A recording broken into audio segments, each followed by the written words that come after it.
Mon petit zinc, ça l'a envoyé au bled, il a appris la moitié du Coran, il revient, je vois un teaser de son clip, vas-y en vrai. Il n'y a pas à être étonné de cela, c'est normal que ces gens-là finissent comme ça pour certains.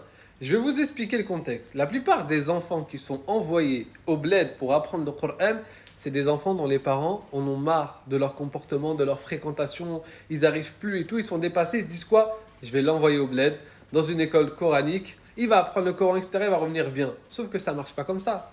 Si un enfant, tu lui, entre guillemets, annule sa jeunesse parce que lui, il est là avec ses amis, tout ça, et tu lui dis, écoute, tout ça, c'est fini.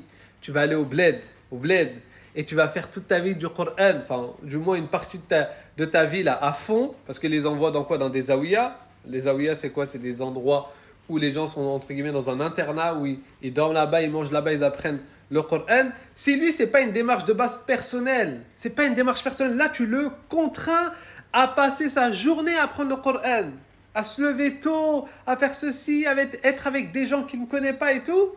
Comment tu veux qu'il ait un bon rapport avec le Coran? Il va l'apprendre parce qu'il a que ça à faire là-bas.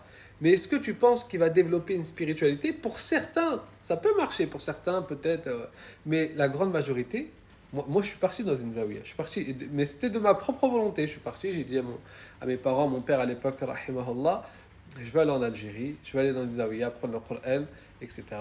Bref, je suis parti.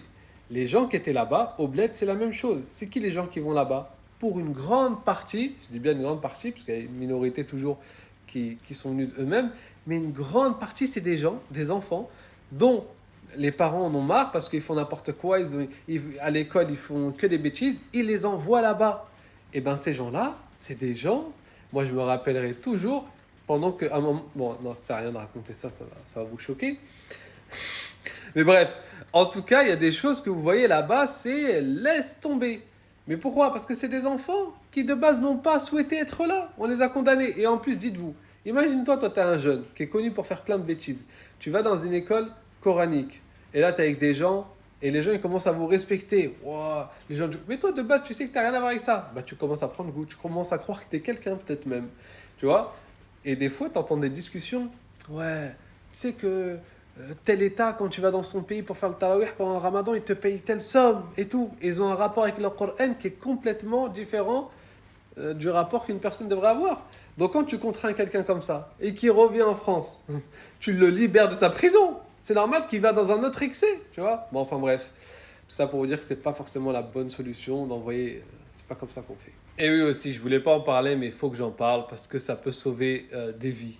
S'il vous plaît, ne laissez pas dormir vos enfants, si surtout sont très jeunes, dans des internats au bled. Et écoutez-moi bien, j'ai appelé au moins de 5 pays, des imams, dont j'ai parlé de certaines histoires avec eux, ils m'ont tous dit que c'était aussi présent dans leur pays.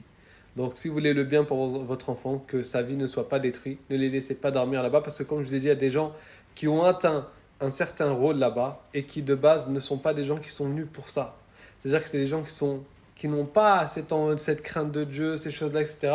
Et ils peuvent faire des dingueries à vos enfants, et ça peut les marquer à vie, vos enfants. Donc s'il vous plaît, ne les laissez pas dormir dans ce genre d'endroit s'ils sont très jeunes. S'ils sont grands, etc., ils ont 17 ans, 16 ans et tout, il n'y a pas de problème, personne va pouvoir abuser d'eux ou quoi. Mais voilà, c'est vraiment par prévention, ça peut sauver des vies.